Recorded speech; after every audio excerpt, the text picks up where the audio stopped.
ನನ್ನ ಮಗಳಿಗೆ ಶಾನೆ ದಿನ ಆದ್ಮೇಲೆ ತಗೊಂಡೋಗ್ಬಿಟ್ಟು ಆ ಸೀರೆ, ನನ್ನ ಅಳಿಯಂಗೆ ಬಟ್ಟೆ, ನನ್ನ ಅಳಿಯಂಗೆ ಇದೆಲ್ಲ ಯಾವ ಲೆಕ್ಕ ಆದ್ರೂನುವೆ ತಗೊಂಡೋಗಿ ನನ್ನ ಜವಾಬ್ದಾರಿ ಅಲ್ವಾ? ಕೊಡ್ಲೇಬೇಕು. ನಾನು ನನ್ನ ಮಗಳು ಆ ಎಂಥ ಕೋಟ್ಯಾಧೀಶ್ವರ ಗಂಡನ್ನ ಮದುವೆ ಮಾಡ್ಕೊಂಡ್ಬಿಟ್ಟವಳೆ. ನೆನ್ಸ್ಕೊಂಡ್ರೆ ಯಾವ ಒಳಗೆ ಒಂಥರ ಆನಂದವಾಯ್ತದೆ. ಇದೇನು ದೊಡ್ಡ ಗಿಫ್ಟ್ ಅಲ್ಲ, ಆದ್ರೂನುವೆ ಸಂಕ್ರಾಂತಿ ಹಬ್ಬಕ್ಕೆ ಅಂತ ಹೇಳ್ಬಿಟ್ಟು ಒಸಿ ಕೊಟ್ಬಿಟ್ಟು ಬಂದ್ಬಿಡೋಣ.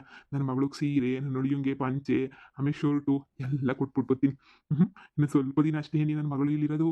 ಆಮೇಕಿಂತ ನನ್ನ ಮಗಳು ದೊಡ್ಡ ಬಂಗ್ಲೆನಾಗಿರ್ತಾಳೆ ನನ್ನ ಮಗಳು. ಇದನ್ನ ತಗೊಂಡೋಗಿ ಕೊಟ್ರೆ ಅಪ್ಪ ಬಹಳ ಖುಷಿ ಪಡ್ತಾಳೆ. ಬ್ಯಾಡ ಅಂತ ಅನ್ಬೋದು, ಬ್ಯಾಡ ಅಂದ್ರೂನುವೆ ಒರೆಸ್ನ ಕುಂಕುಮ ಕಣಮ್ಮ ಅಂತ ಹೇಳಿದ್ರೆ ಇಸ್ಕಂಡೆ ಇಸ್ಕತ್ತಾಳೆ. ಮಗಳೇ, ಮಗಳೇ. ಅಪ್ಪ ಇದೇನಪ್ಪ ಇಷ್ಟು ದಿನಕ್ಕೆ ಇವತ್ತು ಮನೆಗೆ ಬಂದಿದ್ದೀಗಲ್ಲಪ್ಪ. ಕುಂತ್ಕೊಳಪ್ಪ. ನಾನು ಅನ್ಕೋತಿದ್ದೆ ಯಾವಾಗೂನುವೆ ನಮ್ಮ ಅಪ್ಪಂಗೆ ಯಾಕಿದ ಹಳೆ ಮನೆ ಅಂತ ನಮ್ಮ ಮನೆಗೆ ಬರಲಿಲ್ವೇನೋ, ಈ ಮನೆ ನಮ್ಮ ಅಪ್ಪಂಗೆ ಇಷ್ಟ ಆಗಲಿಲ್ವೇನೋ ಅಂತಿಳ್ಬಿಟ್ಟು ನಾನು ಒಳಗೆ ಅನ್ಕೋತಾ ಇದ್ದೆ. ಯಾಕೆ ನಮ್ಮ ಅಪ್ಪ ಬರಬೇಕಿತ್ತಲ್ಲ, ಬರಲಿಲ್ವಲ್ಲ ಇನ್ನೂ ಅಂತ ಹೇಳ್ಬಿಟ್ಟು ಒಳಗೆ ಅನ್ಕೋತಾ ಇದ್ದೆ. ಕೊನೆಗೂನುವೆ ಬಂದ್ಬಿಟ್ಟಲ್ಲಪ್ಪ. ಕುಂತ್ಕೊಳ್ಳಿಯಪ್ಪ, ಕುಂತ್ಕೊಳ್ಳಿ. ಸಂದಾಕಿದ್ದೀರೋ, ಕುಂತ್ಕೊಳ್ಳಿ. ಏನ್ ಮಗಳೇ ನೀನು ಇಷ್ಟೊಂದು ಬದಲಾಗೋಗ್ಬಿಟ್ಟಿದ್ದೀಗಲ್ಲವಾ? ಹಾ, ಹಂಗಿದ್ದೆ ಆ ಬಂಗಾರಿ ಜೊತೆ ಸೇರ್ಕೊಂಡು ಹೆಂಗಿದ್ದೆ. ಆದ್ರೆ ಹ್ಮ್, ಇವಾಗ ಅದು ಎಷ್ಟು ಬದಲಾಗೋಗ್ಬಿಟ್ಟಿದ್ಯಾ ಕಣವ. ನಿಮ್ಮ ಒತ್ತಿಗೆ ನೀನು ನೋಡ್ದಂಗೆ ಆಯ್ತದ ನೀನು ನೋಡಿದ್ರೆ. ನನಗಂತೂ ನಿಮ್ಮ ಒತ್ತಿಗೆ ಸುಳ್ಳು ಹೇಳಲ್ಲ, ಯಾವಾಗೂ ನಿಜ ಹೇಳ್ತಾಳೆ. ಆಮೇಲೆ ಒಂಥರ ಒಳ್ಳೆಯವಳು ಅಂತ ಹೇಳ್ಬಿಟ್ಟು ನನಗೆ ಎಷ್ಟು ಅನ್ನಿಸ್ತಿತ್ತೋ, ನೀನು ನೋಡಿದ್ರು ಅಷ್ಟೇ ಅನ್ನಿಸ್ತಾ ಐತೆ. ತಗೊಳವ, ಸಂಕ್ರಾಂತಿ ಹಬ್ಬಕ್ಕೆ ಬಟ್ಟೆ ಕೊಟ್ಟೋಗನಿ, ಸೀರೆ ಬಟ್ಟೆ ಎಲ್ಲ ಕೊಟ್ಟೋಗನಿ ಅಂತ ಹೇಳ್ಬಿಟ್ಟು ಬಂದೆ. ತಗೊಳವ. ಅಪ್ಪ ಇದೆಲ್ಲ ಯಾಕೆ ತರಕೋದೆ? ನಾನೇ ನಿನಗೆ ತಗೊಂಬಿಟ್ಟು ಬಂದೀವ್ನಿ. ನಾನೇ ಸೀರೆ ಬಟ್ಟೆ ಎಲ್ಲ ತಗೊಂಬಿಟ್ಟು ಬಂದೀವ್ನಿ. ನಾನು ನನ್ನ ಗಂಡಂಗೂ ಶರ್ಟು ಗಿರ್ಟು ಎಲ್ಲ ತಂದೀವ್ನಿ. ಕಾಸು ಕೊಟ್ಟಿದ್ರು ಅವರೇ. ನೀನು 10,000 ಕೊಟ್ಬಿಟ್ಟು ಏನು ಬೇಕೋ ತಗೊಂಬಿಟ್ಟು ಹೋಗು ಅಂತ ಹೇಳಿದ್ರು. ನಾನು ಒಂದು ಸೀರೆ ಎಲ್ಲ ತಗೊಂಡೆ ಕಣಪ್ಪ. ಏನು ಬೇಡ ನೀನೇ ಇಕ್ಕಳಪ್ಪ. ಯಾಕೆ ಮಗಳೇ, ಅಪ್ಪ ಕೊಟ್ಟಿರೋ ಅರಿಶಿನ ಕುಂಕುಮಕ್ಕೆ ಅಂತ ಕೊಟ್ರೆ ಸೀರೆ ಬಟ್ಟೆನ ಬೇಯಿಸ್ಕೋಬಾರ್ದ ನೀನು? ಹಂಗಲ್ಲಪ್ಪ, ತಗೊಂಡಿದ್ವಲ್ಲ ಸುಮ್ಮನೆ ಯಾಕೆ, ಹೊತ್ತಿಗೆಗೋ ಯಾರ್ಗನ ಕೊಟ್ಟಿದ್ರೆ ಸಾಕಾಯ್ತಿತ್ತಲ್ಲ ಅಂತ. ನಿಮ್ಮ ಒತ್ತಿಗೆನವ, ನಿಮ್ಮ ಒತ್ತಿಗೆ ಬೇಜಾನ್ ಬಿದ್ದೈತೆ ನಿಮ್ಮ ಒತ್ತಿಗೆ. ಗಂಡ ಎಲ್ಲ ಕುಡ್ಸೋನ್ ಆಗ್ಲೇ ನೀ ಮೊನ್ನೆ ತಕೊಬಿಟ್ಟು ಬಂದ್ರು ಹಬ್ಬಕ್ಕೆ, ಸಂಕ್ರಾಂತಿ ಹಬ್ಬಕ್ಕೆ ಅಂತ ಹೇಳ್ಬಿಟ್ಟು. ಹ್ಮ್ ಅಪ್ಪ, ನೀನು ನನ್ನನ್ನು ಇಷ್ಟು ಪಿರುತಿಯಿಂದ ನೋಡ್ಕೊಂತೀರ ನೋಡಿ, ಖುಷಿ ಆಗ್ತೈತೆ ನನಗೆ. ಇಷ್ಟೊಂದು ನಿನ್ನ ಪಿರುತಿ ಎಲ್ಲ ಸಿಗ್ತದೆ ಅಂತ ಮೊದಲೇ ಗೊತ್ತಿದ್ರೆ ನನ್ನ ದೇವ್ರನ್ನೇ ಯಾವತ್ತೋ ಬದಲಾಗೋಗ್ಬಿಡ್ತಿದ್ದೆ. ನಾನಂತೂ ಬದಲಾಗ್ಬಿಟ್ಟು ನಾನು ಹೆಂಗೋನುವೆ ನಿಮ್ಮ ಜೊತೆ ನೀ ಚೆನ್ನಾಗಿರ್ತಿದ್ದೆ. ಆದರೆ ಏನು ಮಾಡನಿ, ನನ್ನ ಜೀವನ ಎಲ್ಲ ಹಾಳಾಗಿ ಯಕ್ಕುಟ್ಟಿ ಹೋದ್ಮೇಲೆ ನಾನು ಬದಲಾಯ್ತಾ ಇವನಿ. ಅಯ್ಯೋ ಬುಡಿಯಪ್ಪ, ಈಗಲೂ ಕಾಲ ಮಿಂಚಿಲ್ಲ. ಹೆಂಗೋ ಎಲ್ಲ ಬದಲಾಯ್ತೀನಲ್ಲ. ಕೊಡಿ ಕೊಡಿ, ಕುಂತ್ಕೊಳ್ಳಿಯಪ್ಪ, ಕುಂತ್ಕೊಳ್ಳಿ. ತಿಂಡಿಗೆ ಕಬಿಟ್ಟು ಬರ್ತೀನಿ, ಕುಂತ್ಕೊಳ್ಳಿ. ಅಯ್ಯೋ ಎಷ್ಟು ಹಳೆ ಮನೆಗಳು ನನ್ನ ಮಗಳು. ಆದ್ರೂ ಸ್ವಲ್ಪ ದಿನ ಅಷ್ಟೇನಿಯ ಕೋಟ್ಯಾಧೀಶ್ವರ ಹೋಗ್ಬಿಡ್ತಾಳೆ. ಹೇಳ್ಕೊಳಕ್ಕೆ ಒಂಥರ ಹೆಮ್ಮೆ ಆಯ್ತದೆ. ಆಮೇಕಿಂದ ಮೀಸೆ ತಿರ್ಕೊಂಡಿಳ್ಕತ್ತೀನಿ ಊರಾಗೆಲ್ಲನೂ ನನ್ನ ಅಳಿಯ ಕೋಟ್ಯಾಧೀಶ್ವರ ಅಂತ. ಏನಪ್ಪೋ ಆಗ್ಲೇ ಜೋರಾಗಿ ತೇಗ್ತಾ ಇದೀಗ? ಆಗ್ಲೇ ತಿಂದ್ಬಿಟ್ಟು ಬಂದ ಏನೋ? ಮಗಳು ಮನೆಗೆ ಆಮೇಕಿಂದ ತಿಂದ್ಬಿಟ್ಟು ಬಂದೆ ಕಣಮ್ಮ. ಹೊಟ್ಟೆ ತುಂಬ್ತು ಕಣಮ್ಮ. ತಿಂಡಿ ತಿನ್ನಕ್ಕಿಲ್ಲ ಕಣಮ್ಮ, ಊಟ ಮಾಡಕ್ಕಿಲ್ಲ ಕಣಮ್ಮ ಅಂತ ಮಾತ್ರ ಹೇಳ್ಬೇಡಪ್ಪೋ. ತಗ ಕಾಪಿಯ. ಆ, ಓ, ನಿನ್ ಕೈಯಾರೆ ತಿಂದು ವರ್ಷಗಳೇ ನಮ್ಮ ಯೋಸ್ ದಿನಗಳಾಗೋಗ್ಬಿಟ್ಟಿದ್ವು. 10 ವರ್ಷನೇ ಆಗೋಗ್ಬಿಟ್ಟಿತ್ತು. ನಿನ್ ಕೈಯಾಗ ಒಂದು ಲೋಟ ಕಾಪಿ ಕುಡ್ದೆ ನೀನು. ಅದು ಯೋಸ್ ವರ್ಷ ಆಗೋಗಿತ್ತು. ಈಗ ನೀನು ನೋಡ್ಬಿಟ್ಟು ನನಗೆ ಬೋಲ್ ಖುಷಿ ಆಯ್ತಾಯ್ತು ಕಣ್ಮಗಳೇ. ಶಾನೆ ಖುಷಿ ಆಯ್ತಾಯ್ತೆ. ನೀನು ಕಾಪಿ ಕೊಡೋದು, ತಿಂಡಿ ಕೊಡ್ತೀನಿ ಅಂದಿದ್ದು ನಂಗೆ ಒಂಥರ ಆಯ್ತಾಯ್ತು ನನಗೆ ನೀಯ. ಬಿಡವ, ಹೆಂಗೋ ಮುಂದೆ ನೀನು ಸಣ್ಣಕ್ಕಿರ್ತೀಯ. ಅಪ್ಪ ಈಗಲಿಂದ ನಾನುನುವೆ ಚೀಟಿ ಗಿಟಿ ಹಾಕೊಂಡು ಮಾಡಿ ಎಲ್ಲ ಮಾಡ್ತಾ ಇವ್ನಿ. ನನ್ಗೂ ಈ ಊರಾಗ ಒಂದು ಒಳ್ಳೆ ಸೈಟ್ ಕೊಡ್ಸಪ್ಪ. ನಾನು ಒಂದು ಒಳ್ಳೆ ಮನೆ ಕಟ್ಕೋಬೇಕು ಅಂತ ಅನ್ಕೊಂಡಿವ್ನಿ. ನಿನ್ಗಾದ್ರೆ ಗೊತ್ತಿರ್ತದಲ್ಲ ಈ ಸೈಟ್ ಚೆನ್ನಾಗಿರ್ತದೆ, ಇಲ್ಲಿ ಮನೆ ಕಟ್ಟಿದ್ರೆ ಚಂದಕ್ಕಿರ್ತದೆ ಅಂತ. ಇಲ್ಲ ನಾವು ಒಂದು ಅಷ್ಟಾಗಲೇ ಜಮೀನು ತಗೊಬಿಟ್ಟು ಜಮೀನಾಗೆ ನೀವು ಮನೆ ಕಟ್ಟಬೇಕು ಅಂತ ನಿರ್ಧಾರ ಮಾಡ್ಬಿಟ್ಟಿದೀವಿ ನಾವಂತಂದ್ರೆ. ಅದಕ್ಕೆ ನೀ ನೋಡಿ, ನೀವೇನಾರ ಹೇಳಿ ನೀವು. ನಾನು ಕೂಡಿಕೊಂಡು ನಿಮ್ಗೆ ಕಾಸು ಕೊಡ್ತೀನಿ. ದಯವಿಟ್ಟು ನನಗೊಂದು ಸೈಟ್ ಕೊಡಿಸ್ಬಿಡಿ. ನಿನ್ಗೆ ಯಾಕೆ ಮಗಳೇ ಸೈಟು? ಅಂದ್ರೆ ನಂದೇ ಇತ್ತಲ್ಲ ಕೊಡ್ತಿದ್ದೆ ಅಂತ. ಇಲ್ಲಪ್ಪ, ನಾನು ನನ್ನ ಯಜಮಾನ್ರು ಇಬ್ರುನುವೆ ಹಂಗೆಲ್ಲನುವೆ ಬ್ಯಾರೆರ್ದು ಅಂದರೆ ಯಾರ್ದು ಇಸ್ಕೊಬಾರ್ದು, ನಮ್ಮ ದುಡ್ಡಾಗೆ ನಾವು ಕಟ್ಟಬೇಕು ಅಂತ ನಿರ್ಧಾರ ಮಾಡ್ಕೊಂಡಿದ್ದೀವಿ. ಅಯ್ಯೋ ಮಾತಾಡ್ಕೊಂಡು ನಿಂತ್ಕೊಬಿಟ್ಟೆ. ಇರಿ ಬಂದೆ, ಒಂದು ನಿಮಿಷ ತಿಂಡಿ ತಗೊಬಿಟ್ಟು ಬರ್ತೀನಿ. ಕುಡೀರಿ ಕಾಪಿಯ. ಅಯ್ಯೋ ಅಯ್ಯೋ ಅಯ್ಯೋ, ನನ್ನ ಮಗಳು ನೋಡಿದ್ರೆ ಆನಂದ ಆಯ್ತಾಯ್ತು ನನಗಂತೂ. ಇನ್ನೇನು ಬೇಕು ನನಗೆ? ಅಲ್ಲ ಬಂಗಾರಿ ಹಿಡಿಯೋಕ್ಕಾಯ್ತದ ಅಂತ ನನಗೆ ಅದೇ ತಲೆನಾಯ್ತದೆ. ಈ ಬಂಗಾರಿ ಹೆಂಗ್ ಚೇಂಜ್ ಆಗ್ಬೋದು ಅಂತ. ಯವ್ವ, ಹಬ್ಬ ಕಳ್ಕೊಂಡು ಹೋಯ್ತೀನಿ ಅಂತ ಹೇಳ್ತಿದ್ರು ಒಳಿ ಅಂದ್ರು. ಇನ್ನು ಹೋಯ್ತಾರೆ ಹಬ್ಬ ಕಳ್ಕೊಂಡು. ನನ್ನ ಮಗಳಂತೂ ಫುಲ್ಲು ಕುಸ್ಸಾಗಿ ಹೋಗ್ಬಿಡ್ತಾಳೆ. ಅದೇ ಸಾಕಿ ಆಯ್ತಳು, ಏನ್ ಕತೆಯೋ ಗೊತ್ತಿಲ್ಲ. ಮಗಳೇ, ನಿಂಗೆ ಇದ್ದಕ್ಕಿದ್ದಂಗೆ ನೀ 1 ಕೋಟಿ ಸಿಕ್ಕಿದ್ರೆ ಏನ್ ಮಾಡ್ತೀಗ? ಏ ಸುಮ್ಕಿರಪ್ಪ, ಅದೇನೋ ಅಂತಾರಲ್ಲ. ಕೈಗೆ ಸಿಗ್ದಿರೋದ್ರ ಬಗ್ಗೆ ಎಲ್ಲ ಶಾನೆ ತಲೆ ಕೆಡಿಸ್ಕೊಂಡು ಮಾತಾಡಕ್ ಹೋಗ್ಬಾರ್ದು. ಆ 1 ಕೋಟಿ ನಮ್ಮ ಕೈ ಸಂಪಾದನೆ ಮಾಡೋಕ್ಕಾಯ್ತದ ಹೇಳು? ಅಲ್ಲ ಮಗಳೇ, ಅಕಸ್ಮಾತ್ ಸಿಕ್ಕಿದ್ರೆ? ಸಿಕ್ಕಿದ್ರೆ ನಾನೊಂದು 5 ಎಕರೆ ಜಮೀನು ತಗೋತೀನಿ, ಒಂದು ಒಳ್ಳೆ ಮನೆ ಕಟ್ತೀನಿ. ನಾನು ನಿಮ್ಮಂಗೇನೆ ಕಣಪ್ಪ, ಹಸು ಪಸು ಎಲ್ಲ ಇಕ್ಕತೀನಿ. ನಾನು ಸೂಪರಾಗಿರ್ತೀನಿ. ನಾನು ನನ್ನ ಗಂಡ ಇಬ್ರು ಹೆಂಗೋ ಸೆಟ್ಲ್ ಆದಂಗೆ ಆಯ್ತದೆ. ನಾನು ನಿನ್ ಥರನೇ ಆಯ್ತೀನಿ ಕಣಪ್ಪ. ಯಾಕೆ ಮಗಳೇ, ಪ್ಯಾಟೆಗೆ ಹೋಗ್ಬೇಕು, ಪ್ಯಾಟೆನಾಗಿರ್ಬೇಕು ಅದೆಲ್ಲ ಆಸೆ ಇಲ್ವಾ? ಪ್ಯಾಟೆಗೆ ಹೋದ್ರೆ 1 ಕೋಟಿ ರೂಪಾಯಿಗೆ ಏನು ಬರ್ತದೆ ಕಣಪ್ಪ? ಏನು ಬರೋಕ್ಕಿಲ್ಲ 1 ಕೋಟಿ ರೂಪಾಯಿಗೆ. ಎಲ್ಲನೂ ಒಂದು ಮನೆ, ಅರ್ಧ ಮನೆನೂ ಸೈಟ್ ಮನೆನೂ ಬರೋಕ್ಕಿಲ್ಲ. ಆದ್ರೆ ಸರಿ ಬಿಡವಾ, ಏನಪ್ಪ ಬೋಂಡ ಗಿಂಡ ಎಲ್ಲ ಹಾಕ್ಬಿಟ್ಟಿದೀಗ? ಅಪ್ಪ ನಾನೇ ಈಗ ಕಲಿಸ್ಬಿಟ್ಟು ನೀವು ಬಂದ್ರಲ್ಲ ಅಂತ ಮಾಡಿದೆ ಹೊಸಿ ಉಪ್ಪಿಟ್ಟು ಮಾಡ್ಬಿಟ್ಟು ಅದು ಕೆಲ್ಸಕ್ಕೆ ಹೋಗ್ಬೇಕು ಕಣಪ್ಪ ಕೂಲಿ ಕೆಲ್ಸಕ್ಕೆ ಕರೆದವ್ರೆ ಹೂವು ಬಿಡ್ಸಕ್ಕೆ ಕರೆದವ್ರೆ ಅದಕ್ಕೆ ಹೋಗ್ಬೇಕು. ಅಲ್ಲ ಕಣವ, ಆ ನೀನ್ ಕೂಲಿ ಕೆಲ್ಸಕ್ಕೆ ಹೋಗೋದು ಅಂದ್ರೆ ಏನವ? ಏನು ಕೊಯ್ತಿ ಬಿಡವ ಸುಮ್ಕೆ ನೀ ಆರಾಮಾಗಿರವ, ಹಬ್ಬ ಕಳ್ಕೊಳ್ಳೋ ಗಂಟ ಹೊಸಿ ಸುಮ್ನಿರವ. ಹೋಗೋದು ಅಲ್ಲೆಲ್ಲ ಯಾಕೆ ಸುಮ್ಕಿನಿ ನೀ? ಏ ನಿಂಗೆ ಗೊತ್ತಾಗಕ್ಕಿಲ್ಲ ಸುಮ್ಕಿರಪ್ಪ ನಿಂಗೆ ಗೊತ್ತಾಗಕ್ಕಿಲ್ಲ ಏನೂನುವೆ ನಾನಂತೂ ಹೋಗ್ಬಿಟ್ಟು ಬರ್ಬೇಕಷ್ಟೇ ನೀ ಕೂಲಿಗೆ. ಅಪ್ಪ 300 ರೂಪಾಯಿ ಕೊಡ್ತಾರೆ ಕಣಪ್ಪ ದಿನಕ್ಕೆ. ಖರ್ಚಿಗಾಗಕ್ಕಿಲ್ವಾ? ನೀವು ತಿನ್ಕೊಳ್ಳಿ ಪರವಾಗಿಲ್ಲ, ನೀವು ತಿನ್ನೋ ಗಂಟ ಇರ್ತೀವಿ. ಸಂಜೆ ಬನ್ನಿ ಅಪ್ಪ.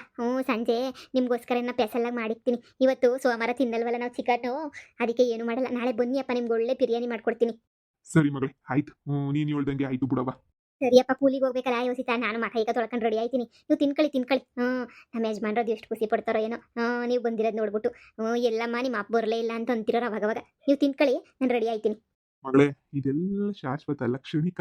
ಹೋಗು ಆಮೇಲಿಂದ ನಿನ್ ಜೀವಮಾನದಾಗ ಕೂಲಿಗೆ ಹೋಗಕ್ ಆಗಲ್ವಲ್ಲ. ಇವಾಗನ ಒಂದ್ 4 ದಿನ ಹೋಗು ಕೂಲಿಗೆ. ಆಮೇಲೆ ಇಡೀ ನಿನ್ ಜೀವಮಾನದಾಗ ನೀನ್ ಬೇಕು ಅಂದ್ರೂ ನಿನ್ ಗಂಡ ನಿನ್ನ ಕೂಲಿ ಕಳ್ಸಕ್ಕಿಲ್ಲ.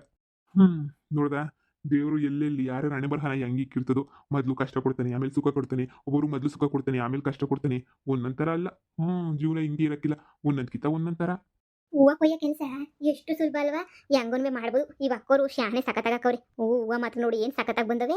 ಹಬ್ಬಕ್ಕೆ ಸರಿಯಾಗಿ ಕುಯ್ಬೇಕು ಅಂತ ಹೇಳ್ಬಿಟ್ಟು ಹಬ್ಬಕ್ಕೆ ಸರಿಯಾಗಿ ಬರಂಗ್ ಮಾಡೋರೆ.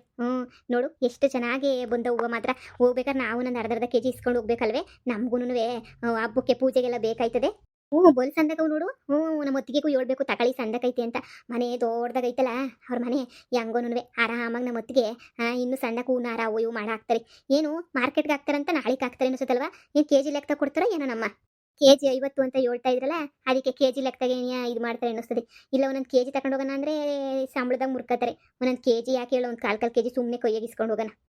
ಹಂಗೆ ನೀನು ಮಾಡೋಣ ಹೇಳು. ಒಂದು ಅರ್ಧ ಕೆಜಿ ಇಸ್ಕೊಂಡು ಹೋಗೋಣ, ಏನಾಗಕ್ಕಿಲ್ಲ. ಅಕ್ಕ ಬಂದಿದ್ದೀವಲ್ಲ ಕುಯ್ಯಕ್ಕೆ, ನೋಡಿ ಇಷ್ಟು ದೊಡ್ಡ ಹೊಲನ ನಮ್ಮಿಬ್ರಿಗೆ ಹೇಳೋಳಲ್ಲ ಕುಯ್ಯಕ್ಕೆ ಅಂತ ಹೇಳ್ಬಿಟ್ಟು ನಾವಿಬ್ರೇನೇ ಇನ್ನ ಅಷ್ಟು ಕೊಡಲಿಲ್ಲ ಅಂದರೆ ಹೆಂಗೆ ಹೇಳು? ನಿನ್ನಿಂದ ನಾನು ಹೆಂಗೋ ದುಡಿಮೆ ಮಾಡೋದನ್ನ ಕಲಿತೆ ಕಣಮ್ಮಿ. ನನಗೆ ಮೊದಲೆಲ್ಲ ದುಡಿಮೆ ಮಾಡಕ್ಕೆ ಗೊತ್ತಿರಲಿಲ್ವಾ ಯವ್ವ, ಅದಕ್ಕೆ ನೀ ಹೆಂಗೋ ದುಡಿಮೆ ಮಾಡೋಕ್ಕನ್ನ ಕಲ್ತೀವ್ನಿ.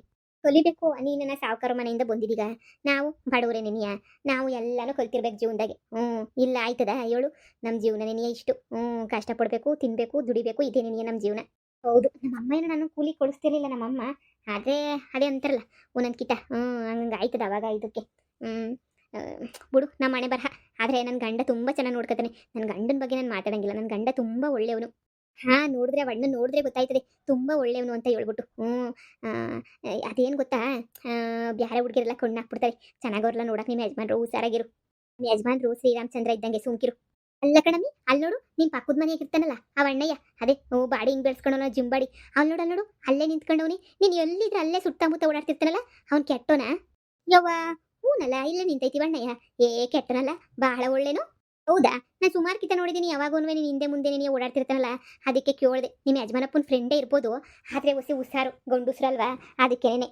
ಅದೇನು ನಾಕಾಣೆ ಬಟ್ ಒಳ್ಳೇದೇ ನೀನಿಯ. ಅವಣ್ಣಯ್ಯ ನನ್ನ ತಂಗಿ ಅಂತ ನೀನು ನೋಡ್ತದೆ. ಅದೇನು ನಾಕಾಣೆ 24 ಗಂಟೆ ನಮ್ಮ ಯಜಮಾನಪ್ಪನ ಜೊತೆ ಇರ್ತಾನೆ, ಇಲ್ಲ ನನ್ನ ಜೊತೆ ಇರ್ತಾನೆ. ಅದೇನು ಅಂತ ನಿನಗೆ ನಂಗೆ ಸರಿಯಾಗಿ ಅರ್ಥ ಆಯ್ತಿಲ್ಲ. 1,00,000 ಸಂಬಳ ಅಂತಾನೆ, 1,00,000 ಸಂಬಳದ ಕೆಲಸ ನಿನಗೆ ಮಾಡ್ತಿಲ್ಲ.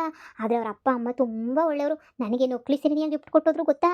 ಇವಣ್ಣದು ಏನು ಹೇಳಿತ್ತು ನನ್ನ ಬಗ್ಗೆ ಗೊತ್ತಿಲ್ಲ. ನಾನು ಸಣ್ಣಕ್ಕೆ ನೋಡ್ಕೊಂಡಲ್ಲ ಅವಾಗ. ಹೆಂಗನೂ ಸಂದಕ್ಕೆ ನನಗೂ ಎಲ್ಲನೂ ಕೊಟ್ಬಿಟ್ಟು ಹೋದ್ರು, ತಿನ್ನಮ್ಮ ಮಾಡಮ್ಮ ಅಂತ ಹೇಳ್ಬಿಟ್ಟು. ನನಗಂತೂ ಏನೇ ಹೇಳು ಭಾಳ ಖುಷಿ ಆಯ್ತದೆ. ಹೌದಾ? ಅಷ್ಟೆಲ್ಲ ಮಾಡಿದ್ರಾ? ಪರವಾಗಿಲ್ಲ ಹಂಗಾದ್ರೆ ನೀನಿಯ. ಆದರೆ ಅವಣ್ಣ ಯಾಕೆ ನೀನು ಹಿಂದೆ ಮುಂದೆ ನೀನು ಓಡಾಡ್ತದೆ? ಏನು ಮಾಡ್ತೀಯ ಯಾವಾಗೂ, ಏನು ಬಿಡ್ತೀಗ ಅಂತ ನೀನು ಹೇಳ್ತದೆ ಅಂತ ನಂಗೆ ಅರ್ಥ ಆಯ್ತಿಲ್ಲ. ನಾನು ಏನಾದರೂ ನೀನು ಹಿಂದೆ ಬಿದ್ದಿದ್ದವು ನೀನು ಏಳಿಸಿ ಹೋಗ್ಸೋಣ ಅಂತ ಹೇಳ್ಬಿಟ್ಟು ಹೇಳಿದ್ದು. ನಿಮ್ಮ ಯಜಮಾನ್ರು ಫ್ರೆಂಡ್ ಅಲ್ಲ ಅಂತ ಅಂದಲ್ಲ. 1,00,000 ಸಂಬಳ ಬರೋಣದು ಯಾಕೆ ಮತ್ತೆ ಹಿಂಗೆ? ನನಗೇನು ಗೊತ್ತು, ನಾನೇ ಕೇಳ್ತೀನಿ ಸುಮ್ಕಿರು. ಯಾಕಣ್ಣ ನಾನು ಹಿಂದೆ ತಿರುಗಾಡ್ತಿದ್ದೀಗ ಯಾವಾಗೂ ಅಂತ ಡೈರೆಕ್ಟಾಗಿ ಏನೇ ಕೇಳ್ತೀನಿ ನಾನು. ಕೇಳ್ದಾಗ ಹೇಳ್ತಾನೆ, ಇಲ್ಲ ಕಣವ ಹಂಗಲ್ಲ ಕಣವ ಹಿಂಗಲ್ಲ ಕಣವ ಅಂತ ಡೈರೆಕ್ಟಾಗಿ ಹೇಳ್ತಾನೆ. ಏನಾರ ಇದ್ರೂ ಹಿಂಗಲ್ಲ ಕಣವ ಅಂತ ಹೇಳ್ಬಿಟ್ಟು ನೋಡ ನೀರು ಕೇಳ್ತೀನಿ. ಏನು ಓಡಾಡ್ಬೇಡ ಕಣಣ್ಣ, ಜನ ಏನು ಅನ್ಕೊಳಕ್ಕಿಲ್ಲ ಹಂಗೆ ಹಿಂಗೆ ಅಂತ ಹೇಳ್ಬಿಟ್ಟು ಹೇಳ್ತೀನಿ. ಇನ್ನೊಂದು ವಿಷಯ ಗೊತ್ತಾ? ನಿಮ್ಮ ಯಜಮಾನ ಮಾಜಿ ಯಜಮಾನ ಅವನಲ್ಲ ಗಂಡ, ಅವನು ಏನೋ ಒಂದಂತೆ. ಅದಕ್ಕೇನೆಯ ಈ ಅಣ್ಣಯ್ಯ ಹಿಡ್ಕೊಂಡು ಹೊಡೆದೇ ಬಿಟ್ನಂತೆ. ಗೊತ್ತಾ? ಅಯ್ಯೋ, ನಿಮ್ಮ ಯಜಮಾನ್ರು ಕ್ಲೋಸ್ ಫ್ರೆಂಡ. ನಿಮ್ಮ ಯಜಮಾನಪ್ಪನ ಏನೋ ಒಂದಿದ್ದಕ್ಕೆ ಊರು ಜನ ಎಲ್ಲ ಮಾತಾಡ್ತಿದ್ರು. ಅದು ಎಂಥ ದೋಸ್ತುಗಳಪ್ಪ ಅವ್ರಿಬ್ರು ಹಿಡ್ಕೊಂಡು ಹೊಡೆದೇ ಬಿಟ್ರು ಅಂತ ಹೇಳ್ಬಿಟ್ಟು. ಅದಕ್ಕೆ ನಿಂಗೆ ಹೇಳ್ತಿರೋದು, ಹೊಸಿ ಹುಷಾರಾಗಿರು. ಈಗಿನ ಕಾಲದಾಗ ಯಾರನ್ನೂ ನಂಬಕ್ಕಾಗಕ್ಕಿಲ್ಲ ಕಣಮ್ಮಿ, ಅದಕ್ಕೆ ಹೇಳ್ತಿರೋದು. ನೀನ್ ಇಲ್ಲೂ ಬಿಡಿಸ್ತಾ ಇದೀಯಾ? ಮನೆಗೆ ಬಾ, ಹೋಗೋಣ. ರೀ, ಕೂಲಿ ಕೆಲ್ಸಕ್ಕೆ ಬಂದಿದ್ದೀನಿ, ಹಂಗೆಲ್ಲ ಮದ್ವೆ ಬಿಟ್ಬಿಟ್ಟು ಬರಂಗಿಲ್ಲ. ಕೂಲಿ ಕೆಲಸ ಮುಖ್ಯ ನನಗೆ. ಏನಾಗ್ತತೆ ಬಿಟ್ಬಿಟ್ಟು ಬಂದ್ರೆ? ಏನಾದ್ರೂ ಸೌದೋಗ್ಬಿಡ್ತೈತಾ ನಿಂಗೆ ಬಿಟ್ಬಿಟ್ಟು ಬಂದ್ರೆ? ಸುಮ್ಮನೆ ನೀ ಬರೋದ್ ಕಲ್ಕ. ಬಾ ಸುಮ್ಮನೆ ಮನೆಗೆ. ಏನಕ್ಕೆ ಇಷ್ಟೊಂದು ಕಷ್ಟಪಡ್ತಿದ್ಯಾ? ಮೊನ್ನೆನೇ ಹೇಳ್ದೆ 300 ರೂಪಾಯಿ ಇಷ್ಟೊಂದೆಲ್ಲ ಕಷ್ಟಪಡೋ ಅವಶ್ಯಕತೆ ಇಲ್ಲ ಅಂತ. ಆದ್ರೂ ನೀನು ಅಯ್ಯೋ ಬಿಡೋದಿಲ್ಲ ಎಂಥದೂ ಇಲ್ಲ. ಸರಿ ಸರಿ ಬಾ ಸುಮ್ಮನೆನೆ ಬಾ ಅನ್ನಲ್ಲ. ಅಣ್ಣ ಸುಮ್ಮನಿರಿ, ಇನ್ನೊಂದು 3 ಗಂಟೆ ಕೆಲಸ ಮಾಡ್ಬಿಟ್ಟು ಬಂದರೆ ನಮ್ಗೆ 300 ರೂಪಾಯಿ ಕಾಸು ಸಿಗ್ತದೆ. ಆಮೇಕಿಂದ ಅರ್ಧ ಕೆ ಜಿ ಹೂವು ಸಿಗ್ತದೆ. ಸಂಕ್ರಾಂತಿ ಹಬ್ಬಕ್ಕೆ ಅರ್ಧ ಕೆ ಜಿ ಹೂವು ಹೆಂಗೋ ಆಯ್ತದೆ. ಹೂವು ಕೊಂಡ್ಕೊಳ್ಳೋದನ್ನ ತಪ್ತದೆ ಕಣಣ್ಣ. ಸುಮ್ಕಿರು ನೀನು. ಸುಮ್ಮನೆ ನೀಯ. ಅಯ್ಯೋ! ನನ್ನ ಹೆಂಡತಿ ಕೂಲಿ ಕಳ್ಸೋದು ಇಷ್ಟ ಇಲ್ಲ. ಅವರಮ್ಮ ಸುಮ್ಮನೆನೇ ಇದು ಬೇಜಾರು ಮಾಡ್ಕೊಂತಾರೆ. ನಾನು ಅವಳನ್ನ ಮದುವೆ ಮಾಡ್ಕೊಂಡು ಬಂದಿದ್ದೀನಿ ಅಂದರೆ ಗಂಡಸಾಗಿ ನಾನು ಸಾಕ್ಬೇಕು ಅವಳನ್ನ.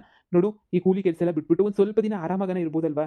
ನಿಮ್ಮ ಅಪ್ಪ ಅವರು ಇವರೆಲ್ಲ ನನ್ನ ಬಗ್ಗೆ ತುಂಬ ಕೆಟ್ಟದಾಗಿ ಮಾತಾಡ್ತಾವ್ರೆ ಗೊತ್ತಾ? ನಿಮ್ಮಮ್ಮ ಎಲ್ರೂನು ಮದುವೆ ಮಾಡ್ಕೊಂಡು ಕರ್ಕೊಂಡೋಗಿ ಸುಮ್ಮನೆನೇ ಹಿಂಗೆ ಮಾಡ್ತಾವ್ರೆ, ನನ್ನ ಹೆಂಡ್ತಿನ ಹಂಗೆ ಮಾಡ್ತಾವ್ರೆ ಅಂತ ಹೇಳ್ಬಿಟ್ಟು ಸುಮ್ಮನೆ ಹೆಂಗೆ ಸಿಕ್ಕಿರಕ್ಕೆ ಹಂಗೆ ನನ್ನ ಮೇಲೆ ಬ್ಲೇಮ್ ಮಾಡ್ತಾವ್ರೆ. ನಿನ್ನ ಗಂಡ ಬೈಸ್ಕೊಳ್ಳೋದು ನಿನ್ಗೆ ಇಷ್ಟನಾ? ಇಷ್ಟ ಇದ್ರೆ ನೀನು ಇರು, ಇಲ್ಲಾಂದ್ರೆ ನನ್ನ ಜೊತೆ ಬಾ ಸುಮ್ಮನೆನೇ. ಸ್ವಲ್ಪ ಹೊತ್ತು ಮನೆ ಕೂತ್ಕೊಂಡು ಟೈಮ್ ಪಾಸನ್ನ ಮಾಡೋಣ ಅಂತ ನೀನು ಇರೋದೇ ಇಲ್ವಲ್ಲ? ಅಣ್ಣ ಇದೇ ಥರ ನನ್ನ ಗಂಡಂಗುನು ನೀನೇನಿಯ ಏಳಣ್ಣ ನನ್ನ ಮೇಲೆ ಹಿಂಗೆ ಪಿರುತಿ ಮಾಡೋಕ್ಕೆ. ನನ್ನ ಗಂಡ ಏನಾಯ್ತದೆ ನಿಂಗೆ, ಏನೇನೋ ಕಿತ್ತೋಯ್ತದ ನಿಂಗೆ, ಏನು ಯಾರು ಮಾಡದೇ ಇರೋದು ಮಾಡ್ಬಿಡ್ತೀಗ, ಹೋಗು ಕೂಲಿಗೆ ಅಂತ ಹೇಳ್ತಾನೆ. ನನಗೂ ಓಸಿ ನನ್ನ ಗಂಡಂಗು ಏಳಣ್ಣ. ನೀನು ಹೆಂಡ್ತಿ ನಿಂಗೆ ಚೆನ್ನಾಗಿ ನೋಡ್ಕೊಳಪ್ಪ ಅಂತ ಹೇಳ್ಬಿಟ್ಟು ಚೆನ್ನಾಗಿ ನೋಡ್ಕೊತಾರೆ. ಅದೆಲ್ಲ ಬಾಯಿಂದ ಬರಬಾರ್ದು ಕಣಮ್ಮ, ಮನಸ್ಸಿಂದ ಬರ್ಬೇಕು ಅದೆಲ್ಲ. ನನ್ನ ಹೆಂಡ್ತಿನ ಚೆನ್ನಾಗಿ ನೋಡ್ಕೋಬೇಕು ಅಂತ ಹೇಳಿ. ಸರಿ ಸರಿ ಬಾ ಹೋಗೋಣ. ಸರಿ ಹೋಗು. ಆ ಅಕ್ಕಂಗೆ ಹೇಳ್ತೀನಿ ಹುಷಾರಿಲ್ಲ ಓದ್ಲು ಅಂತ. ಅಲ್ಲ ಇಷ್ಟೊತ್ತು ಕೆಲಸ ಮಾಡಿವ್ನಿ, ಸಂಬಳ ತಗೊಂಡಿದ್ದಂಗೆ ಬರೋಕ್ಕಾಯ್ತದ? ನೀವು ಸುಮ್ಮನೆ ಹೋಗಿ, ನಿಮ್ಗೆ ಗೊತ್ತಾಗಕ್ಕಿಲ್ಲ. 300 ರೂಪಾಯಿ ಇದ್ರೆ ಸಂಕ್ರಾಂತಿ ಹಬ್ಬ ಮಾಡ್ಬೋದು. ನಿಮ್ಗೆ ಏನು ಗೊತ್ತಾಯ್ತದೆ 300 ರೂಪಾಯಿಗೆ? ನೀವು ಹೋಗಿ ಸುಮ್ಕೆನೆ ಮನೆಗೇನೆ ಕಟ್ಟಕ್ಕೆ ಎಲ್ಲದಕ್ಕೂ ಕಾಸು ಬೇಡವಾ? ಪಿರುತಿ ಇದ್ರೆ ಮನೆಯಾಗಿರ್ಬೇಕು. ದುಡ್ಡಾಗಿರ್ತದ ಪಿರುತಿ. ನೀವು ಹೋಗಿ ಸುಮ್ಕೆನೆನಿಯ. ಗಂಡ ಪಿರುತಿಯಿಂದ ಕಡ್ದಾಗ ಹೋಗಕ್ಕಿಲ್ಲ ಅಂತ ಅನ್ಬಾರ್ದು ಕಣಮಿ. ಹೋಗು ಸುಮ್ಕೆನೆನಿಯ. ನಿಮ್ದು ಇದೇ ಆಯ್ತು ನೋಡಿ. ನಿಮ್ಮ ಫ್ರೆಂಡ್ ನೋಡಿ ಯಾವಾಗೋ ನಾನು ಹಿಂದೆ ಮುಂದೆ ಓಡಾಡ್ತಿರ್ತಾರಲ್ಲ, ಅದು ಯಾಕೆ ಅಂತ ನೀಯ ಗೊತ್ತಿಲ್ಲ. ಆ ಅಣ್ಣ ಒಳ್ಳೇದೇನಿಯ, ಆದ್ರೆ ಅಣ್ಣ ಹಿಂಗೇನು ಮಾಡಕ್ಕೆ ಕೆಲಸ ಇಲ್ವಾ ಅಂತ ಸುಮ್ಮನೆ ಓಡಾಡ್ತಿರ್ತದ. ನಾನು ಹಿಂದೆ ಮುಂದೆ ನಿಮ್ಮ ಹಿಂದೆ ಮುಂದೆ ಅಂತ ಹೇಳ್ಬಿಟ್ಟು ಹೊಸಿ ಹೇಳಿ ಅವ್ರಿಗೆ. ನಿನ್ಗೇನಾದ್ರೂ ಅಪಾಯ ಆಯ್ತಾ, ನಿನ್ಗೇನಾದ್ರೂ ಪ್ರಾಬ್ಲಮ್ ಆಯ್ತಾ ಅಂತ ಅಷ್ಟೇನೆ ನೋಡೋದು ಅಷ್ಟೇನೆ. ಬೇರೆ ಉದ್ದೇಶ ಏನೂ ಇಲ್ಲ ಅವ್ರದ್ದು. ಸರಿ ಸರಿ ಮಾತಾಡಿದ್ದು ಜಾಸ್ತಿ ಆಯಿತು. ಸುಮ್ಮನೆ ಬಾ ನೀನು ಮನೆಗೆ. ಅಯ್ಯೋ ನಿಮ್ಮ ಅಮ್ಮಂಗೆ ಏನೋ ಗೊತ್ತಾಗಬೇಕು, ಅಷ್ಟೇ ಕತೆ ಮುಗೀತು. ಬಾ ಬಾ ಸುಮ್ಮನೆ. ನಿಮಗೆ ಏನು ಗೊತ್ತಾಗಕ್ಕಿಲ್ಲ. ಪೂರ್ತಿ ದುಡ್ಡು ಕೊಡಕ್ಕಿಲ್ಲ ಅವರು. ಅರ್ಧಕ್ಕೆ ಬಿಟ್ಟೋದ್ರು ಅಂದರೆ ಸೊನ್ನೆ ಕೊಡ್ತಾರೆ, ಕೊಡಕ್ಕಿಲ್ಲ. ಪರವಾಗಿಲ್ಲ ಬಾ. ಯಪ್ಪ, ಎಷ್ಟೋ ಜನ ಹೆಣ್ಮಕ್ಳಿಗೆ ಕನಸು ಇಂಥ ಒಳ್ಳೆ ಗಂಡ ಸಿಗಬೇಕು ಅಂತ ಹೇಳ್ಬಿಟ್ಟು. ಬಿಡು, ಹೆಂಗೋ ಒಳ್ಳೆ ಗಂಡ ಸಿಕ್ಕವನಿ.